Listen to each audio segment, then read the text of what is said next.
민주당을 비롯한 세 개 야당이 어제 이태원 참사 진상규명을 위한 국정조사 요구서를 제출했습니다. 반대 의사를 밝힌 국민의힘은 민주당이 이재명 대표를 지키기 위해 국정조사를 악용하고 있다고 날을 세웠는데요. 네, 국회 취재기자 연결해 보겠습니다. 나경일 기자. 네, 국민의힘은 경찰 수사를 먼저 지켜봐야 한다는 입장을 거듭 밝히고 있습니다. 민주당이 국정조사를 밀어붙이며 여당을 겁박하고 있다고 했는데요. 윤석열 정부를 퇴진시켜 대장동 그분에 대한 사법 처리를 막기 위한 의도라고 규정했습니다. 의회주의를 볼모로 한 이재명 살리기라고 평가한 겁니다.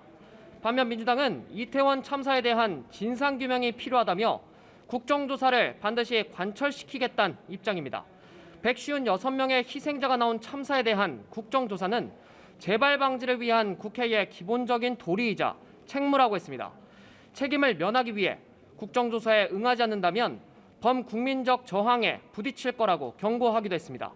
그러면서 윤석열 대통령의 진심 어린 대국민 사과와 국무총리 등 관계자의 파면 조치를 요구했습니다.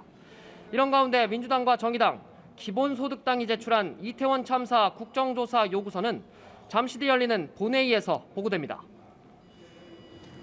네, 그리고 대통령실이 해외 순방 일정에 MBC 취재진의 대통령 전용기 탑승을 불허한 걸 두고도 여야가 신경전을 벌이고 있다고요. 네, 윤석열 대통령은 해외 순방에 중요한 국익이 걸려 있다고 MBC 취재진의 전용기 탑승 불허 이유를 설명했는데요. 여당은 곧바로 윤 대통령의 입장을 엄호했습니다.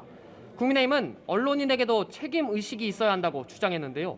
정진석 비대위원장은 언론 통제라는 비판이 나온다 이런 질문에 언론 통제라 생각하지 않는다고 말했습니다. 과거 김대중, 노무현 전 대통령 때야말로 언론을 통제했다고 지적하기도 했습니다. 민주당은 대통령이 앞장서 헌법 가치인 언론 자유를 훼손하고 있다며 곧장 반박했습니다. 윤 대통령 발언을 인용하면서 국익을 해치는 건 언론이 아니라 윤석열 대통령이라고 강조했습니다.